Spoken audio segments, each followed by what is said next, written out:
Bismillah, alhamdulillah, wa salatu wa salam ala rasulillah. Donc nous continuons avec notre livre Mu'taqad al-Sunnah wal Jama'a fi Tawhid al-Asma wa Sifat. Donc nous sommes au cours numéro 2 et nous allons voir Ta'rif al-Salaf, c'est-à-dire la définition du mot Salaf Salih, ainsi que les gens de la Sunna et du consensus. Donc Salaf, dans la langue arabe, qui est le pluriel de Salif. Donc c'est le pluriel de Salif. C'est-à-dire Al-Jama'a, Al-Mutaqaddimun, le peuple ou le groupe, les gens qui étaient avant nous. Le Salaf, c'est tout ce qui est Mutaqaddim, tout ce qui est avant, donc les pieux prédécesseurs. Lorsqu'on dit Salaf Salih, on signifie les pieux prédécesseurs. Donc ce sont les peuples qui sont déjà passés auparavant. Et on retrouve donc ce mot dans le dictionnaire. On le retrouve dans plusieurs lexiques, dans les livres de hadith ou autres, et aussi dans les paroles des compagnons des pieux prédécesseurs, parmi eux Ibn Taymiyyah ou l'imam Zahabi ou autres. Donc c'est une preuve que le mot salaf était déjà utilisé même auparavant, contrairement à ce que pourraient croire certaines personnes en disant qu'il ne faut pas s'appeler salafi. Salafi, c'est une nisba, c'est le fait de s'apparenter à la salafiyya, le fait de vouloir être comme les pieux prédécesseurs dans le dogme, la croyance, la parole et l'action. Et lorsqu'on dit salaf salih, les pieux prédécesseurs, donc on veut dire par cela que on va retrouver donc chez les savants plusieurs définitions différentes. On va retrouver chez les savants plusieurs définitions différentes. Et parmi ces définitions, c'est que certains se sont arrêtés aux compagnons du prophète sallallahu alayhi wa sallam. Certains savants ont dit que salaf salih, ce ne sont que les compagnons du prophète sallallahu alayhi wa sallam. Wa ridwanullahu alayhim. Et d'autres ont dit que ce sont les sahaba wa tabi'un, que ce sont les compagnons du prophète sallallahu alayhi wa sallam et la génération qui les succède, ceux qui viennent juste après eux. Et d'autres ont dit aussi que ce sont les sahaba, les tabi'un, wa tabi'u tabi'in, c'est-à-dire les compagnons et la génération qui les succède, ainsi que celle qui vient après. Donc 3 générations, l'une après l'autre. Et la parole qui est à retenir chez Jamhul al-Ulama, donc chez la majorité des savants, parmi les gens de la Sunna et du consensus, c'est que Salaf Salih, ce sont donc les 3 générations qui ont été donc vantées et louées par le prophète sallallahu alayhi wa sallam, qui ont été désignées par le prophète sallallahu alayhi wa sallam, lorsqu'il a bien sûr dit que les meilleures générations donc ce sont celles avec laquelle j'ai été envoyé, c'est-à-dire celle où j'ai été envoyé, puis celle qui suit, puis celle qui suit. Les salaf salih, donc, ce sont les compagnons du prophète sallallahu alayhi wa sallam, et tabi'in, et tabi'u tabi'in. Et aussi tous ceux qui vont suivre ces 3 générations dans leur façon de faire, dans leur vie, dans leur attitude, dans leur croyance, peuvent être appelés donc communément salafis. Donc ils peuvent être appelés ou désignés comme salafis. C'est une appartenance à la salafiyya. Et la salafiyya, c'est une voie. C'est une voie avec laquelle était le prophète Mohammed sallallahu alayhi wa sallam. Donc c'est la voie du prophète sallallahu alayhi wa sallam, ainsi que la voie de ceux qui les ont succédés, comme tabi'in ou tabi'u tabi'in. Car le prophète sallallahu alayhi wa sallam, bien sûr, les a mentionnés dans cela. Et ceux qui les suivent, donc cette voie va rester jusqu'au jour dernier. Cette voie va rester bi'idhnillah azza wa jal jusqu'au jour dernier. Il y aura toujours des gens qui vont suivre le prophète sallallahu alayhi wa sallam, ainsi que ses compagnons et ceux qui viennent après, et aussi ceux qui viennent encore après. Lorsqu'il dit sallallahu alayhi wa sallam, il y aura toujours un groupe dans ma communauté qui sont clairvoyants dans la vérité, ne leur gênent pas, ne leur causent pas tort ceux qui les trahissent ou bien ceux qui avilir cette religion, jusqu'à Allah subhanahu wa ta'ala vienne à amener son ordre, c'est-à-dire le jour dernier. Donc il est permis, bien sûr, de s'apparenter à la voie des pieux prédécesseurs, mais avec condition. c'est pas juste une parole, c'est pas juste donc une appartenance qui va être tout simplement prononcée avec la bouche, alors qu'on ne va pas avoir des actes qui vont prouver cela. Il faut des actes pour prouver cela. Et parmi ces qawa'id, parmi ces règles du manhaj salafi, premièrement, c'est donc de regrouper les textes du Coran et de la Sunna en y comprenant ses sens. En y comprenant, donc il y aura une compréhension, la compréhension de ses sens. Donc c'est comprendre les textes à partir du Coran et de la Sunna. Et cela va être restreint ou va être, c'est-à-dire compris à partir des grands savants, à partir donc des compagnons du prophète sallallahu alayhi wa sallam, ainsi que ceux qui les suivent et ceux aussi qui les ont suivis. Parmi donc ceux qui ont compris l'essence du Coran et du hadith du prophète sallallahu alayhi wa sallam. Et comment on va comprendre cela? Comment les savants sont arrivés à comprendre, donc les plus prédécesseurs, comment sont arrivés à comprendre comme il le faut le Coran et la Sunna? C'est que petit un, ils ont bien sûr fait, ils ont donc émis des efforts d'interprétation pour connaître le vrai du faux. Ils ont émis des efforts d'interprétation afin de pouvoir connaître et de pouvoir faire la différence entre ce qui est vrai, authentique, et ce qui est faux et vain.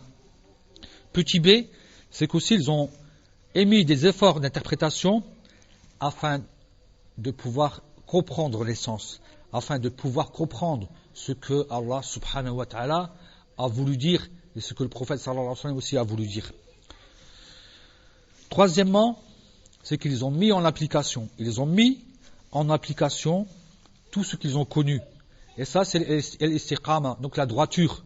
C'est la droiture. Ils se sont, bien sûr, ils sont restés constants dans ces œuvres religieuses, que ce soit du point de vue du dogme ou du point de vue aussi de la compréhension, du point de vue aussi du comportement, de l'attitude, de la parole et autres. Petit 4, c'est qu'ils ont appelé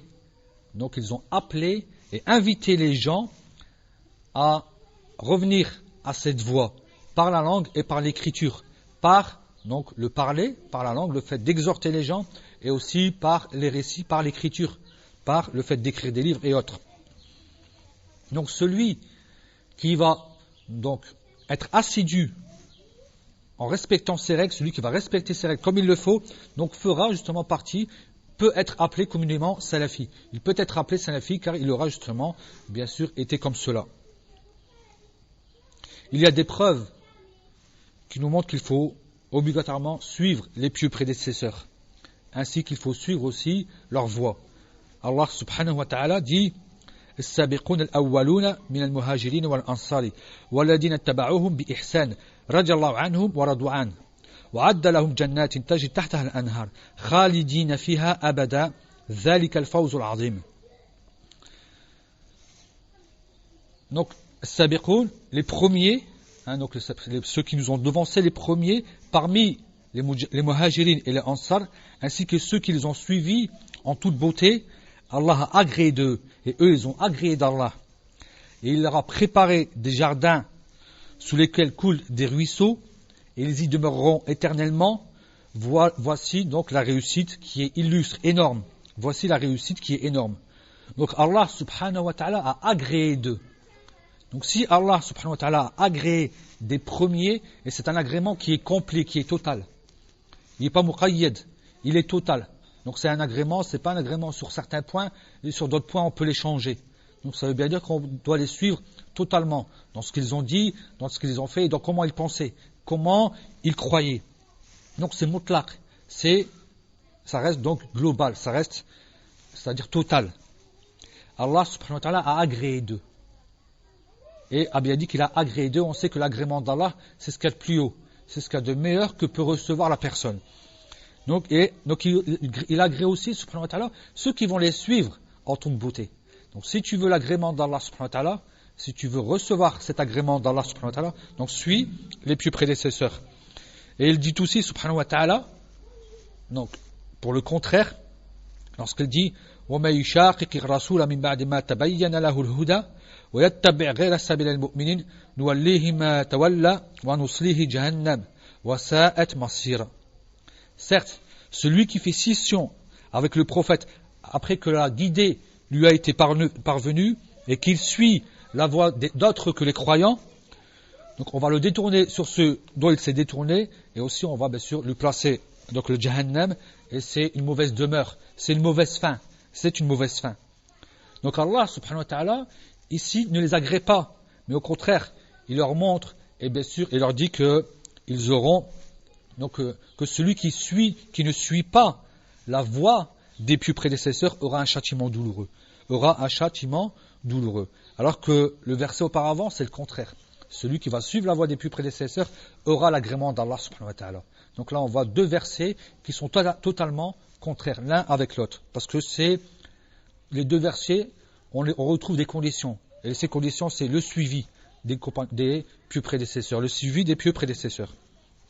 Et parmi les preuves dans la sunna du prophète sallallahu alayhi wa sallam, lorsqu'il dit donc la meilleure génération c'est la mienne, puis celle qui suit, puis celle qui suit. Donc al-khayriya ici qui a été donc attesté par le prophète sallallahu alayhi wa sallam, donc a bien été donc dimensionné, où on le retrouve dans trois générations qui sont bien sûr meilleures. Ce sont les meilleures des personnes. Donc il faut bien sûr à ce moment-là les respecter, leur donner leurs droits respectifs, ainsi qu'il faut bien sûr suivre leurs enseignements et suivre leur voie pour pouvoir justement acquérir l'agrément d'Allah subhanahu wa ta'ala. Car le prophète sallallahu alayhi wa sallam les a loués et les a vantés car ils avaient un suivi assidu et très fort dans la sunna du prophète sallallahu alayhi wa sallam. Et il dit aussi sallallahu alayhi wa sallam, les juifs se sont divisés en 71 parties et les chrétiens se sont divisés en 72 parties. Et cette communauté va se diviser en 73 parties. Toutes seront en enfer sauf une. Toutes seront en enfer sauf une. Et ils dirent, les compagnons du prophète sallallahu alayhi wa sallam, et donc laquelle, ô envoyé d'Allah, il dit celle qui sera comme je suis actuellement, ainsi que mes compagnons. Lorsqu'il dit sallallahu alayhi wa sallam, donc ma ana alayhi al-yawm, comme je suis actuellement, c'est-à-dire à ce jour, c'est-à-dire toute la vie du prophète sallallahu alayhi wa sallam, ainsi que toute la vie des compagnons du prophète sallallahu alayhi wa sallam. Donc l'islam ne doit pas changer. L'islam ne va pas changer ni dans sa croyance, ni dans ses actes, et ni dans ses paroles. Et il dit aussi sallallahu alayhi wa sallam, car celui qui va vivre après moi verra énormément de divergences. Il faut que vous accrochiez à ma sunna ainsi que la sunna des khulafa rashidin, al-mahdiyin, donc les successeurs bien guidés, c'est-à-dire les compagnons du prophète sallallahu alayhi wa sallam, et accrochez-vous à cette sunna. Donc là le prophète sallallahu alayhi wa sallam demande bien de s'accrocher à cette sunna, et mordez-y avec les molaires, et attention, et faites très attention aux choses nouvelles, car toute chose nouvelle est innovation, et toute innovation est égarement. Donc il dit bien sallallahu alayhi wa sallam, il commence dans ce hadith par citer des divergences, il cite des divergences. Et il montre directement, juste après, c'est-à-dire ce qui va, le remède de s'éloigner de cette divergence, le remède de pouvoir s'écarter de cet égarement, de cette divergence qui est appelée à la fin, bid'a et égarement. Donc il dit bien, accrochez-vous, donc suivez ma sunna, ainsi que la sunna des compagnons du prophète sallallahu alayhi wa sallam, et accrochez-vous à cette sunna, et mordez-y avec les molaires. Et ça c'est une façon de parler à l'époque chez les Arabes, c'était une façon de parler lorsqu'on dit mordez-y avec les molaires, afin de dire ne la lâche pas. Lorsqu'on mord avec les molaires, c'est quand même la partie qui est la plus forte, qui est quand même la plus puissante vis-à-vis des dents, donc vis-à-vis de lorsqu'on y mord quelque chose, on s'y accroche bien à cette chose. Et après, il prévient à la fin, sallallahu alayhi wa sallam, il montre le contraire en disant attention aux nouvelles choses. Et ces nouvelles choses, ce sont al-ikhtilaf justement. C'est ça les nouvelles choses. C'est al-ikhtilaf. C'est justement les divergences. C'est ça les nouvelles choses. Car toute nouvelle chose est innovation, et toute innovation est un égarement. Car tout ce qu'il y aura, donc l'ikhtilaf, ou bien le bid'a, ou bien le muhdath, ou bien aussi le dalala, donc c'est comme si c'était un synonyme. Tout cela, ça a rapport. Et le prophète sallallahu alayhi wa sallam montre dans ce hadith, donc il montre justement donc c'est-à-dire la guérison, ou comment le remède, comment s'éloigner de cela, c'est justement de revenir à la sunna du prophète sallallahu alayhi wa sallam. Et parmi les paroles des pieux prédécesseurs, donc on y retrouve énormément de paroles de l'illustre compagnon Abdallah ibn Mas'ud, radiyallahu anhu, qui est bien sûr connu pour être très assidu à la sunna du prophète sallallahu alayhi wa sallam. Il dit, les gens seront toujours, est-ce qu'il y a de l'eau? Les gens seront toujours dans le bien tant qu'ils prendront la science des compagnons du prophète de Mohammed sallallahu alayhi wa sallam, ainsi que de ces grandes personnes, donc les grandes personnes de l'islam. Car s'ils prennent la science des petits et qu'ils se divisent, que leur passion se divise, ils vont périr. Donc la solution pour pouvoir rester dans la vraie voie, c'est de prendre la science des grands savants. Si la personne ne s'arrête qu'aux jeunes, qu'aux petits, et qu'on voit que ces petits sont en divergence avec les grands savants, en ce moment-là, on voit le résultat, c'est la perdition. Le résultat de cela, c'est justement la perdition.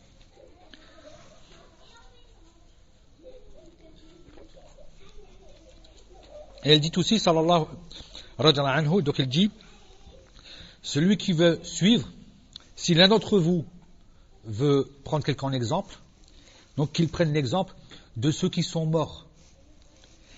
Car le vivant ne pourra pas, en vérité, tu ne pourras pas te protéger de lui contre la turpitude, contre la fitna. Et ces morts, ou laïka, donc on revient aux morts, ces morts ce sont qui? Les compagnons de Mohammed sallallahu alayhi wa sallam, les plus pieux, les plus obéissants de cette communauté, ce sont les cœurs les plus obéissants de cette communauté. Ce sont eux qui ont les sciences les plus infuses. Ce sont eux qui ne réfléchissent le moins, dans le sens où ils se fatiguent le moins. Ils comprennent le hadith comme il le faut.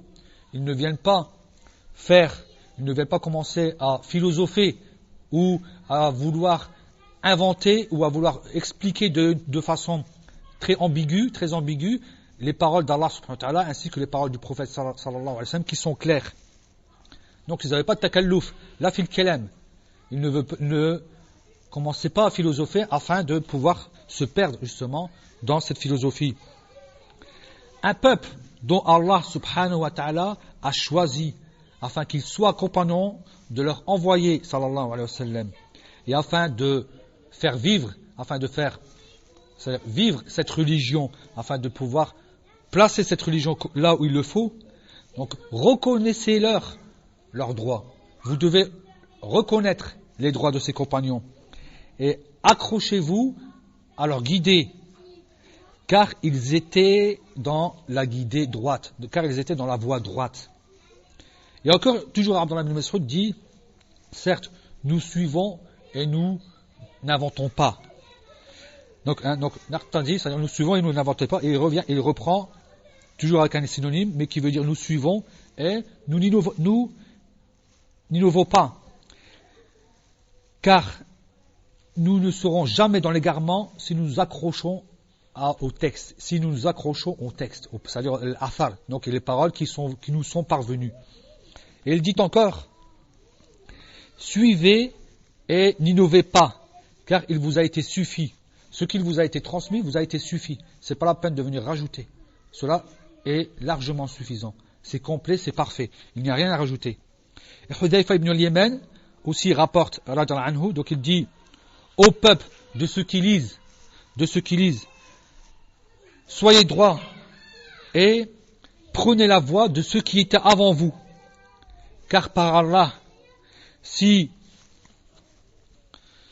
vous suivez, si vous allez les suivre, sachez qu'ils vous ont devancé, de loin. Ils vous ont devancé, le peuple qui est avant vous, ils vous ont devancé de loin. Et si vous partez à droite, vous prenez le chemin de droite ou celui de gauche, sachez que vous allez vous égarer d'un égarement qui est lointain.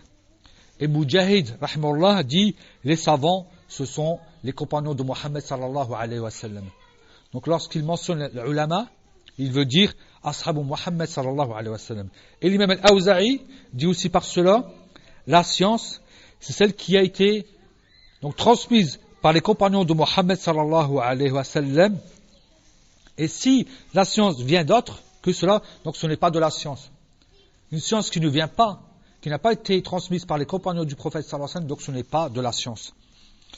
Et l'imam Ahmed a une parole qui va aussi dans ce sens. Et il dit aussi, l'imam Ahmed rahimahullah, patiente dans la sunna. Donc patiente dans la sunna, et arrête-toi là où le peuple s'est arrêté, et dis ce qu'ils ont dit, et donc aussi, termine ou bien arrête-toi toujours par rapport là où ils se sont arrêtés, et suis le chemin de tes pieux prédécesseurs, car ils ne te sied que ce qu'ils ont fait, ils ne te sied que ce qui leur a sied aussi.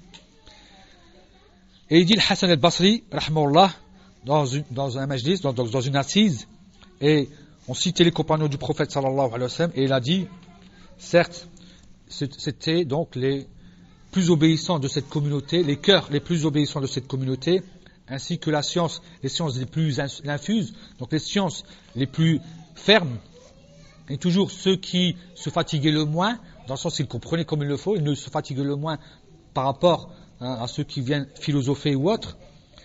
Un peuple qu'Allah subhanahu wa ta'ala a choisi pour être compagnon de son envoyé sallallahu alayhi wa sallam, et ils ressemblaient au prophète Mohammed sallam dans leur comportement ainsi que dans leur voix.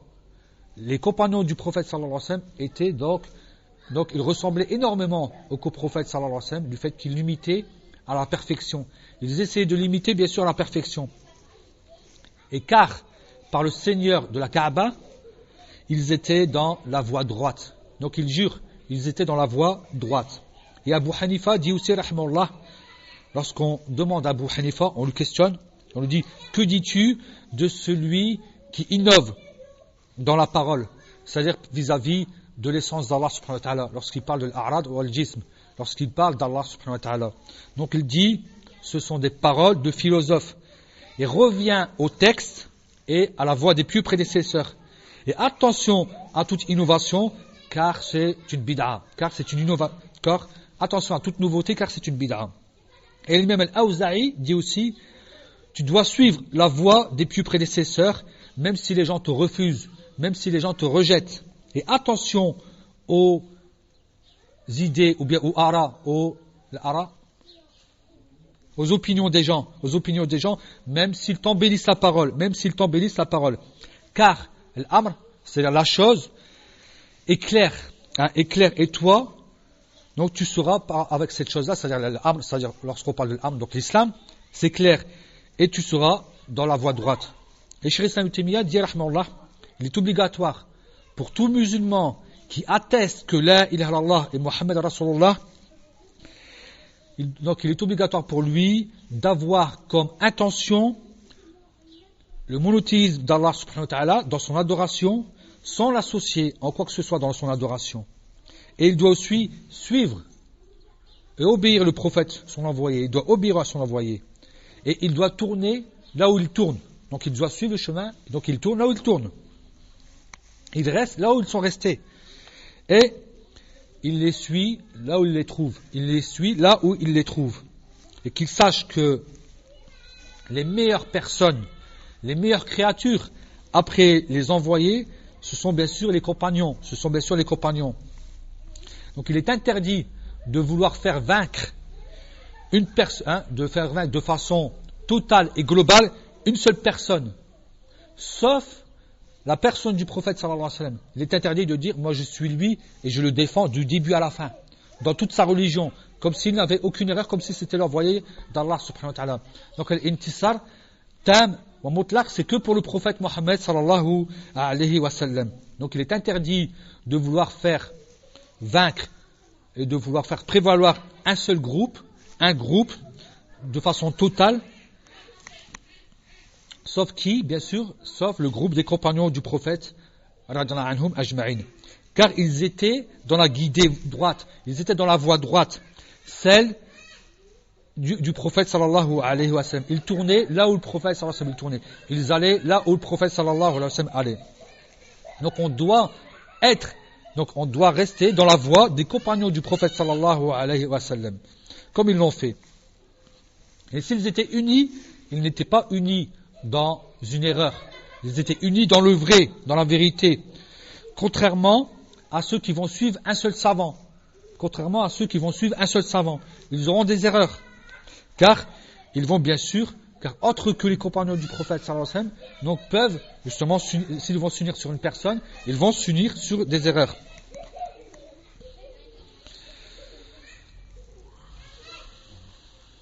Car tout ce qu'ils auront dit, c'est-à-dire en parlant de ceux qui vont suivre une seule personne, un seul savant, tout ce que ces gens-là, ceux qui suivent un seul savant, vont dire, bien sûr, sera différent de ce qu'aura dit les compagnons du prophète. Donc il y aura des erreurs, Et certes, la religion, c'est celle qui a été, donc celle dont le prophète Mohammed sallallahu alayhi wa sallam a été envoyé. Et donc la personne ne pourra pas, c'est-à-dire tout accepter d'un seul savant. Ne pourra pas, donc pouvoir, c'est-à-dire tout accepter et se soumettre directement à un seul savant. Ou à ceux qui suivent ce savant.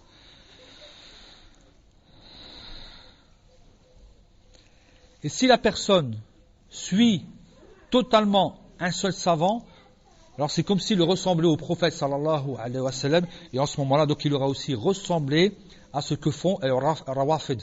Donc les chiites, les rawafid, lorsqu'ils disent que l'imam il est ma'soum, les imams chez eux sont donc exempts d'erreur. Ils sont exempts d'erreur, ils sont ma'soumines. En ce moment-là, celui qui viendrait à suivre aveuglément un seul savant aura commis ressemblera exactement à qui? Aux rawafid qui disent que leurs imams sont ma'soumines, sont exempts d'erreur. Donc il est obligatoire donc de savoir que les compagnons du prophète ainsi que ceux qui les suivent connaissent que cela est véridique, c'est-à-dire la vérité qui a été venue de la part d'Allah subhanahu wa ta'ala ainsi que de la part des compagnons du prophète ainsi que de la part du prophète sallallahu alayhi wa sallam. Car ils ont connu cet islam avant la venue des innovateurs. Ils ont connu la vérité avant que les innovateurs viennent.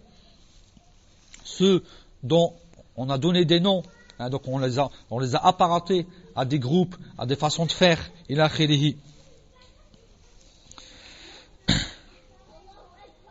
Et il est bien sûr donc impossible que ceux qui ont pris de la part du prophète sallallahu alayhi wa sallam l'islam se trompent, commettent des erreurs et se dévient de la voie du prophète sallallahu alayhi wa sallam. Et tout ce qui sera bien sûr contraire à la voie du prophète sallallahu alayhi wa sallam sera vain, il sera vain. Et les compagnons du prophète sallallahu alayhi wa sallam donc n'étaient pas comme ça, car ils le suivaient de la bonne façon, car ils le suivaient de la meilleure façon. Et ils n'étaient pas unis dans l'égarement. Donc il faut savoir que leurs paroles, donc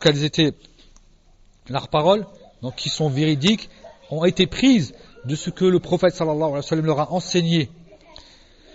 Et aussi, leur islam ont été prises donc par la voie du prophète sallallahu alayhi wa sallam.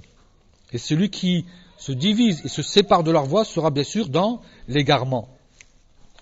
Donc on a vu succinctement ce qu'est donc le salaf. Donc on a vu les salaf ainsi que leurs valeurs, ainsi que les vertus des pieux prédécesseurs. Et qu'est-ce que Ahl-Sunnah wal Jama'a? La définition de Ahl-Sunnah wal Jama'a. Donc on voit que les savants, des fois, ils donnent comme définition Salaf Salih, ou bien Ahl-Sunnah wal Jama'a, ou autre encore.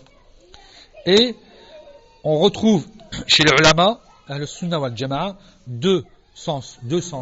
Un sens qui va être khas, qui va être donc plus spécifique, qui est donc celui-là, c'est lorsqu'on parle justement par rapport, c'est un synonyme du mot salaf, c'est-à-dire Ahl-Sunnah wal Jama'a, ce sont les compagnons du prophète sallallahu alayhi wa sallam, ainsi que tabi'in, et ceux qui les suivent, et ceux qui vont les suivre, et qui vont suivre bien sûr leur chemin, leur voie, et qu'ils vont être dans leur voie et dans leur guidée. Ce sont eux.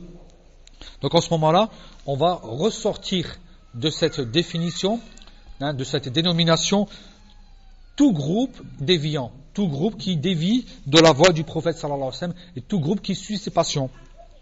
Donc à ce moment-là, on comprend que la sunna, c'est muqabil al-bid'a. Donc elle va être elle va être le contraire de la bid'a. À ce moment-là, on voit qu'on a un contraire, la sunna et la bid'a.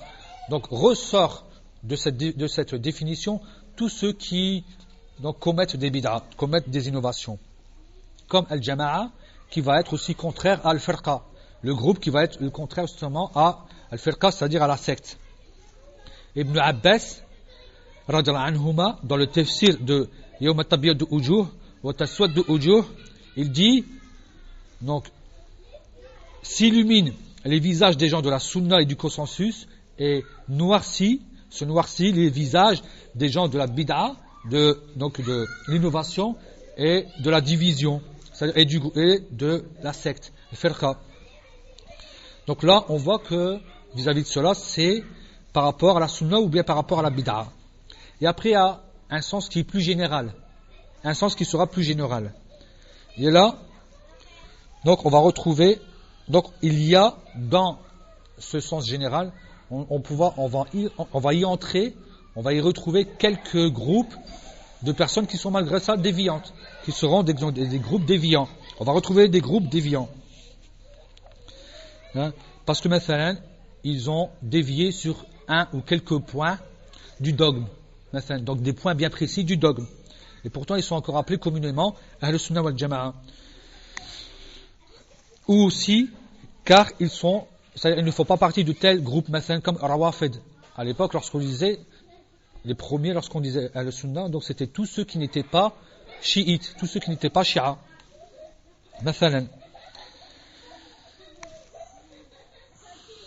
Parce qu'on prenait surtout par rapport à Al-Masail, donc les sujets des compagnons du prophète sallallahu alayhi wa sallam. Donc on disait Ahl Sunnah al-Jama'a, c'est tous ceux qui reconnaissent Al-Khilafa de Abu Bakr, de Omar, de Othman. Et aussi, donc par rapport à cela, donc on disait donc Ahl Sunnah al-Islam. Parce qu'à l'époque, les gens aussi les appelaient Ahl al-Islam ou bien Rawafid. Le fait qu'ils les sortaient, ceux qui les sortaient de l'islam disaient Ahl al-Islam et les autres Ahl Rawafid. Donc entrées, sortent. Donc, Ash'aira ou bien d'autres, des groupes qui étaient à ce moment-là, même Al-Khawarij par exemple, donc ne faisaient pas partie de Rawafid. Donc ils n'étaient pas sortis dans le sens qu'ils étaient partis des gens de la Sunna, même s'ils avaient des bid'a, Et Cheikh Islam Ibn Taymiyyah, dans ses définitions, lui dit que Ahl Sunnah wal Jama'a, on veut dire par cela, par cette définition, donc celui qui a reconnu les trois, donc qui reconnaît donc les trois khulafa, les trois donc gouverneurs, c'est-à-dire les trois gouverneurs successeurs du prophète sallallahu alayhi wa sallam, donc Ahl Sunnah, les trois khulafa, en parlant bien sûr de tout le monde sauf Rawafid. Ou bien aussi, on a voulu dire aussi les gens du hadith et de la sunna pure, donc les gens du hadith et de la sunna authentique. Et à ce moment-là, donc n'entrera pas dans cette dénomination ceux qui ne reconnaissent pas les attributs d'Allah subhanahu wa ta'ala. Lorsque maintenant ils ont dit que le Coran donc que le Coran sera, ou bien le contraire du contraire, sera entré dans cette définition, sera entré dans cette dénomination ceux qui affirment les attributs d'Allah subhanahu wa ta'ala. Donc ils ne disent pas que le Coran est créé. Ils ne disent pas que Allah subhanahu wa ta'ala n'est pas vu, ne sera pas vu fil akhira, alors qu'Allah subhanahu wa ta'ala, on le verra Allah subhanahu wa ta'ala fil akhira, ainsi que le Coran, c'est la parole d'Allah subhanahu wa ta'ala. Ils reconnaissent le destin et autres parmi les bases des bases des gens de la sunna et du consensus.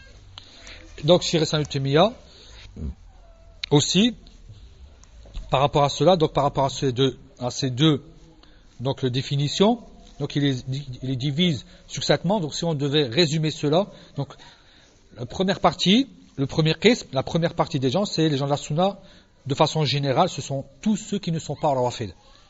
Et la deuxième partie, les gens de la sunna, donc khassa, bien spécifique, ce sont donc les gens du hadith. C'est ça. Donc, ou bien ce sont les gens de l'islam sauf rawafid, ou bien ce sont les gens du hadith. Pour résumer.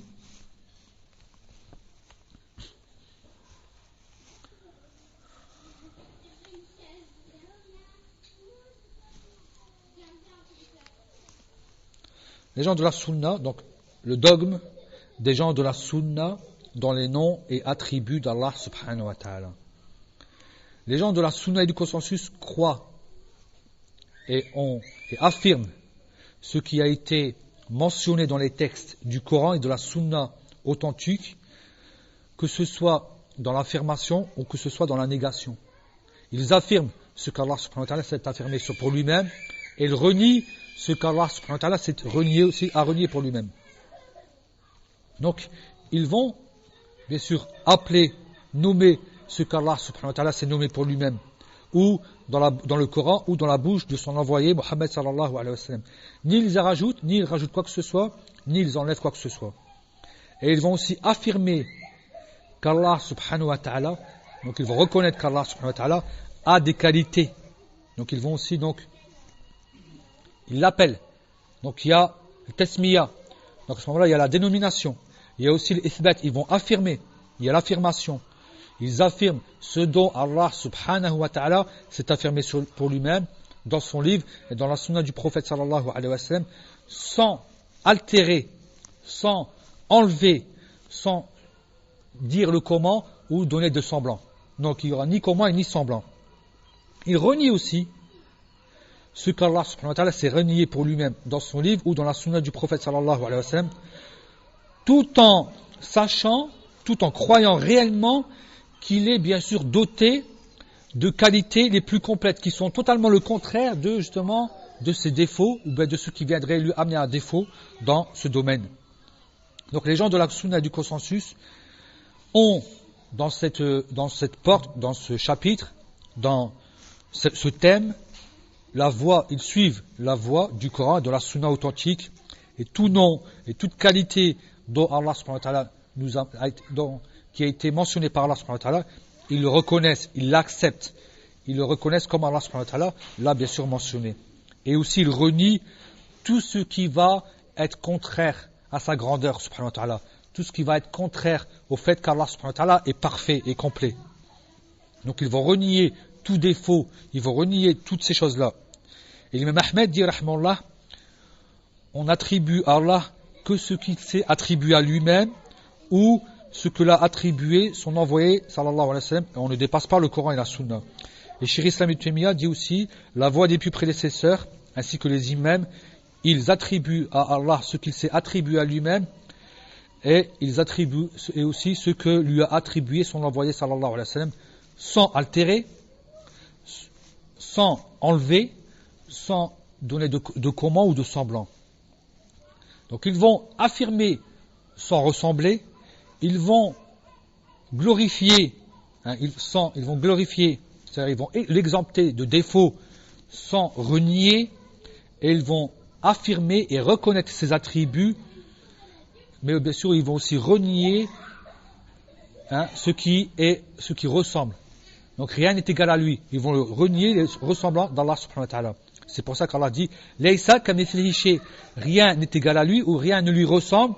Et à ce moment-là, c'est un rad, c'est une réponse al-mumaththila à ceux qui veulent dire qu'Allah a des semblants. Et après Allah dit wa huwa as-sami' al-basir, et c'est lui le voyant et l'audient. Donc à ce moment-là, c'est aussi une réponse à ceux qui renient les attributs d'Allah subhanahu wa ta'ala. Les attributs d'Allah subhanahu wa ta'ala sont bâtis sur deux bases. Elles sont bâties sur deux bases. La première base, c'est qu'Allah subhanahu wa ta'ala est exempt de tout attribut qui viendrait à lui faire défaut, comme le fait qu'il s'endort, ou le fait de somnoler, ou l'incapacité, ou l'ignorance ou autre.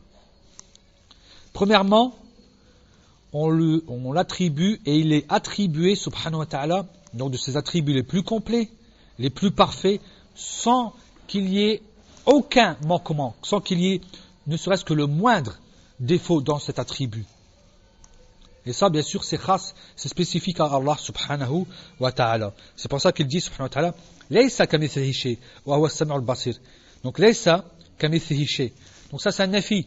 Il renie, c'est-à-dire le semblant. Lorsqu'il dit wa huwa as-sami'ul basir, il affirme qu'il est l'audient et qu'il est le voyant.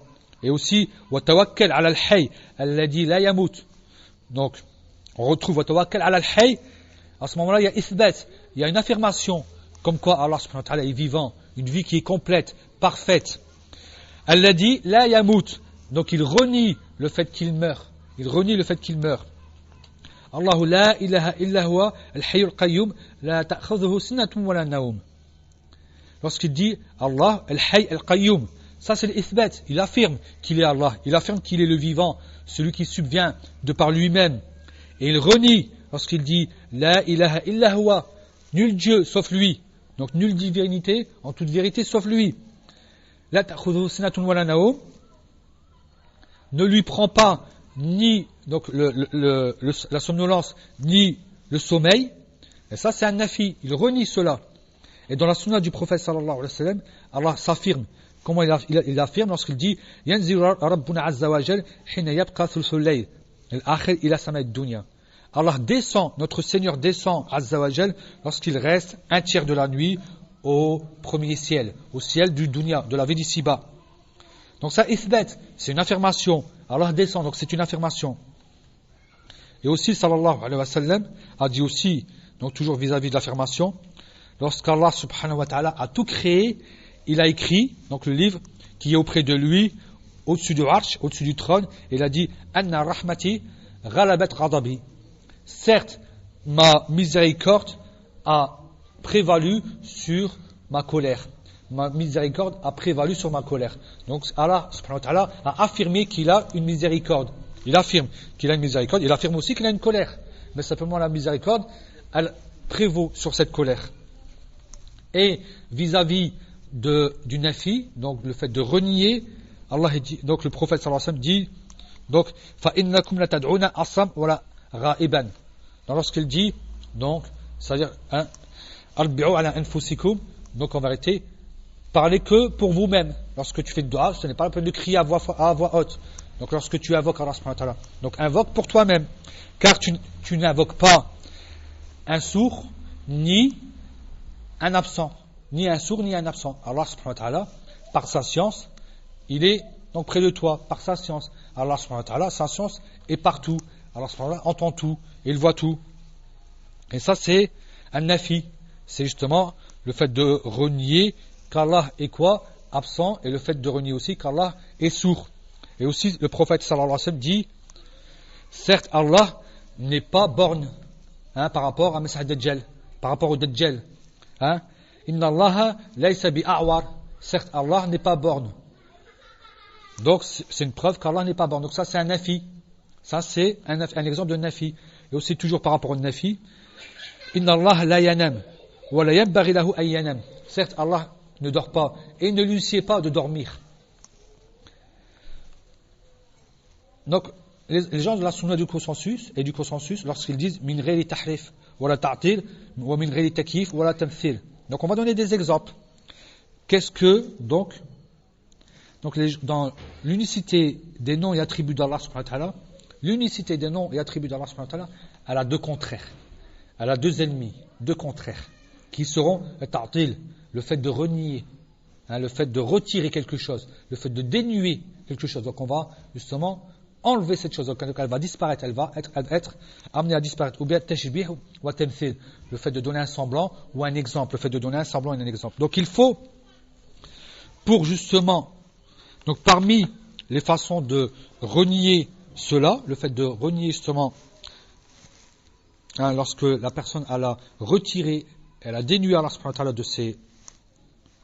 de ses attributs, donc bien sûr à ce moment-là il a menti. Il a menti sur l'unicité d'Allah subhanahu wa ta'ala. Il a menti sur l'unicité d'Allah subhanahu wa ta'ala lorsque la personne aussi vient vouloir faire ressembler Allah subhanahu wa ta'ala ou bien lui donner un égal. Lui aussi il a menti dans son tashbih. Il a menti sur l'unicité d'Allah subhanahu wa ta'ala. Et lorsque les gens de la sunna du consensus disent min ghayri tahrif wala ta'til, c'est-à-dire le ta'til, on va commencer par tahrif. Donc tahrif, il est au nombre de deux. On retrouve deux types de tahrif. Et tahrif, dans la langue arabe, c'est taghir, changer. Donc tu as altéré, tu as changé. Ou tabdil. Donc c'est taghir ou tabdil. Tu auras changé ou remplacé. C'est ça tahrif. C'est le fait de changer ou le fait de vouloir remplacer quelque chose. Ou al-imala. Al-imala, c'est le fait de vouloir dévier. Donc il y a le changement, il y a le remplacement et il y a aussi la déviation. Donc, lorsque la personne, donc ça c'est dans la langue arabe. Et shar'an, donc shar'an c'est le fait de dévier les textes de son vrai sens. Dévier les textes de son vrai sens. Ou bien par l'insulte directement de ce texte. C'est de dire que ce texte, de mentir sur ce texte, doit en faire un grand défaut. Donc en vérité, c'est insulter directement en vérité ce texte. Ou bien par, c'est-à-dire éloigner ce texte de son vrai sens. Éloigner ou dévier ce texte de son vrai sens en acceptant malgré ça quoi ? Les paroles que l'on retrouve dans ce texte. Il ne renie pas que cela est bien écrit, que cela est bien écrit comme ceci, comme cela. Il ne renie pas que cela est écrit. C'est pas par rapport à ça, mais c'est le sens qu'ils vont bien sûr détourner. Ils vont détourner le sens.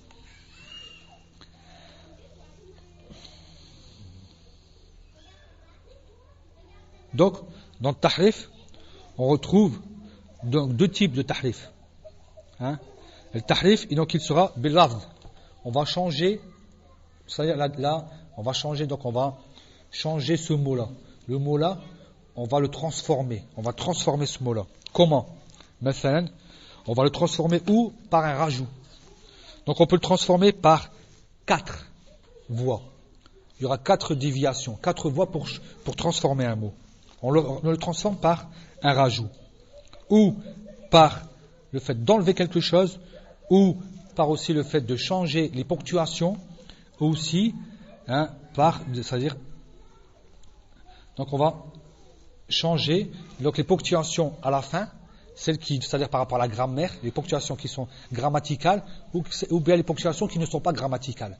Parce qu'il y a celles qui sont grammaticales, donc à ce moment-là, le sujet peut devenir complément, ou le contraire, ou les ponctuations qui ne sont pas grammaticales, et en changeant ces ponctuations, c'est un autre mot qui vient à la place. Donc celle grammaticale, c'est par rapport au placement, est-ce qu'il devient sujet ou verbe ou quoi que ce soit. Actif, inactif, ila akhirih. Et parmi les exemples, lorsqu'on change, on va donner l'exemple, donc le fait de changer l'i'rab, donc tout ce qui est grammatical, lorsqu'Allah dit wa kallama Allahu Musa taklima. Certes, Allah a parlé à Moussa d'une vraie parole. Et eux, ils ont pas dit wa kallama Allahu Musa, ils ont dit wa kallama Allah. Là, Allahu, il est marfou'. Donc on voit bien qu'il est marfou'. Donc, il revient à Allah. Donc à ce moment-là, il revient à Allah, c'est Allah qui a parlé.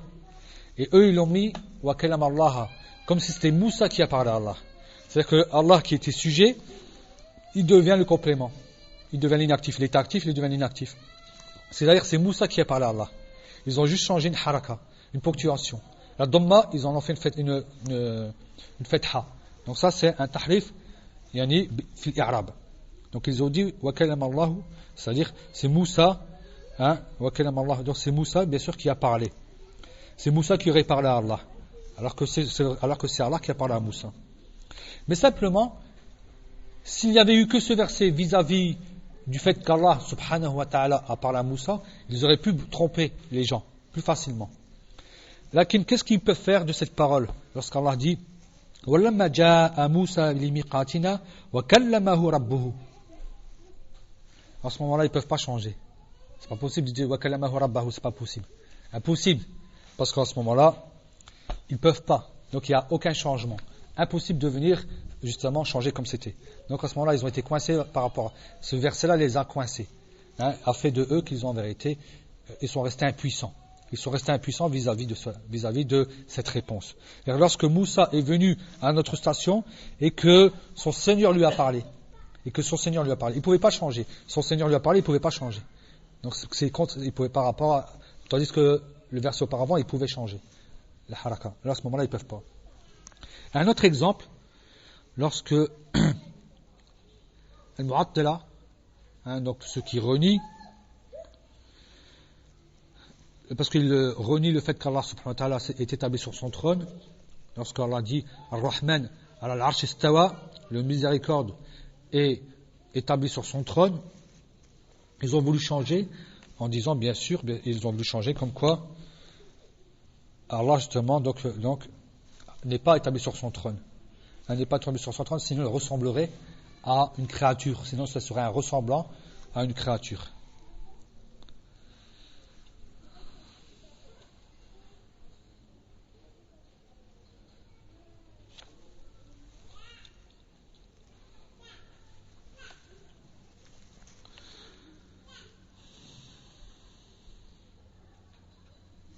en disant, lorsqu'ils ont dit cela, donc ils ont voulu bien sûr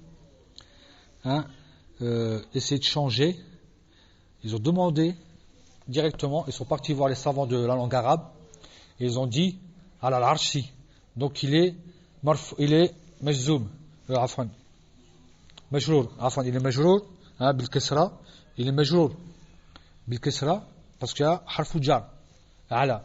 Donc ils étaient voir les savants, ils ont dit est-ce qu'il est possible dans la langue arabe? Regardez, ils ont un dogme et ils cherchent des dalils qui pourraient les intéresser. Ils cherchent après des preuves qui pourraient les intéresser. Donc ils ont dit, est-ce qu'il nous est possible que le majrour devient marfou'? Al-arsh istawa. C'est que c'est l'arsh même qui est établi. Al-arsh, c'est comme si vous voulez dire ça. Istawa. Donc c'est-à-dire que c'est pas le miséricordieux. Que c'est l'arsh tout seul qui est, c'est pas possible. Alors harfu jar, il est là pourquoi? À ce moment-là, la ma'na lahu. C'est une phrase qui n'est pas possible. C'est-à-dire que ça serait une grosse erreur de parler comme ça.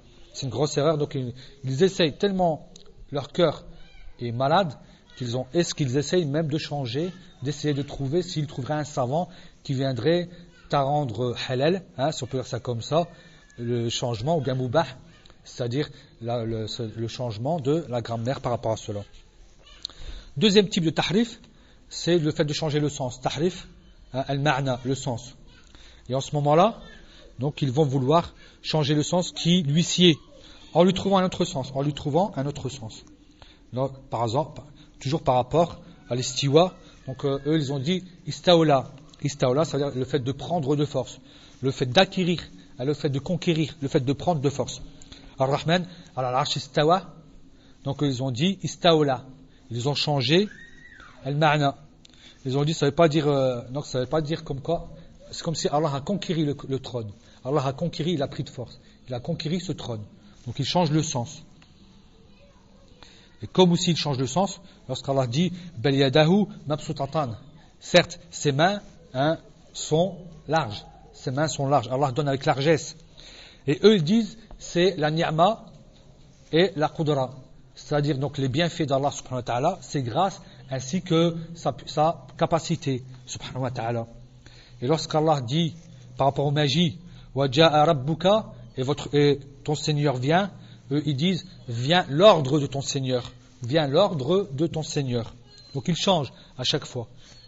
Parce qu'ils ne veulent pas, ils ont voulu faire du bien, soi-disant, en reniant ou ils ont voulu soi-disant glorifier Allah subhanahu wa ta'ala et l'exempter c'est-à-dire de la ressemblance envers les créatures en disant qu'il ne marche pas, qu'il ne parle pas, parce qu'ils ont dit que cela ressemble à la créature. Mais en vérité, ils se sont tombés sur ce qui est encore plus que cela, pire que cela. C'est-à-dire qu'ils se sont tombés dans un mal qui est encore plus grand. Donc bien sûr le tahrif c'est madhmoum. Et ça a été pris à l'origine des religions qui étaient avant. La religion de l'Yahoud. Ça a été pris, le tahrif, le changement qui a été en vérité pris de la religion des Al-Yahoud.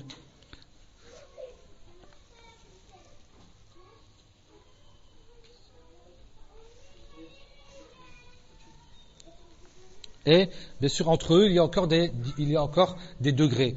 Entre les gens qui font le tahrif il y a des degrés car ils changent justement les sens.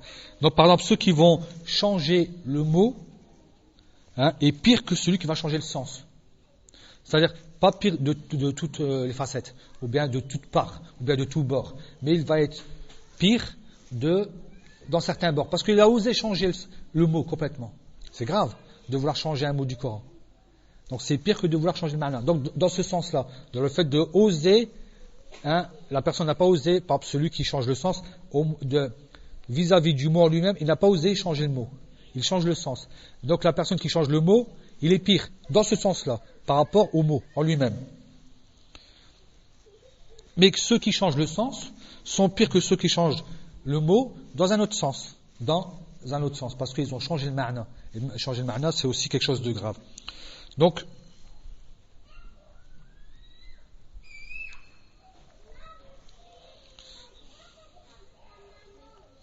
de toute façon, en général, ceux qui ont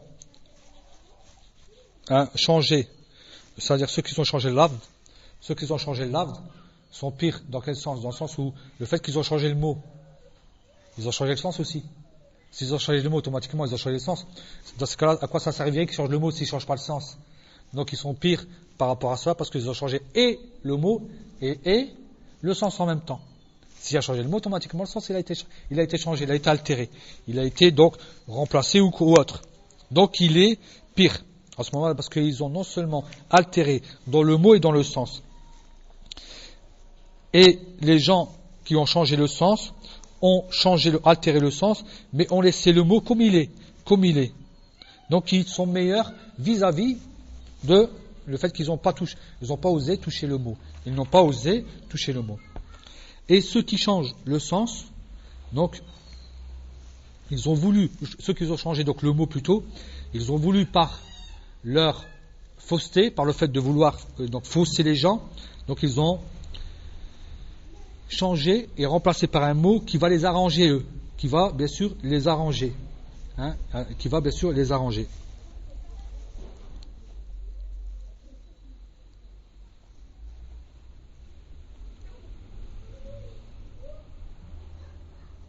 Et pourquoi on a dit que ceux qui ont changé le sens sont pires, c'est-à-dire dans un point que ceux qui ont changé le mot complètement, car ceux qui changent les mots, ceux qui changent les sens sont beaucoup plus nombreux. Il y a beaucoup plus de personnes qui altèrent, changent, remplacent les sens, plutôt que ceux qui ont totalement enlevé les mots. C'est pour ça qu'ils sont pires par rapport au nombre. C'est pas par rapport à la chose en elle-même, mais c'est par rapport au nombre. Ils sont pires parce que ils sont plus mauvais parce qu'ils changent énormément de sens. Il y a des gens qui vont changer 2-3 mots ou quelques mots, mais eux ils changent énormément de sens, donc ils sont pires vis-à-vis de cela, par rapport à cela.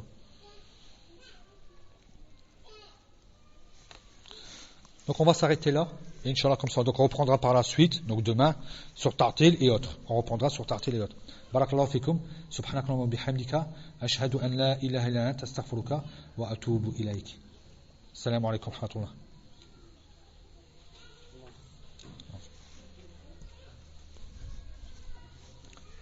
Donc je te laisse faire pour ça.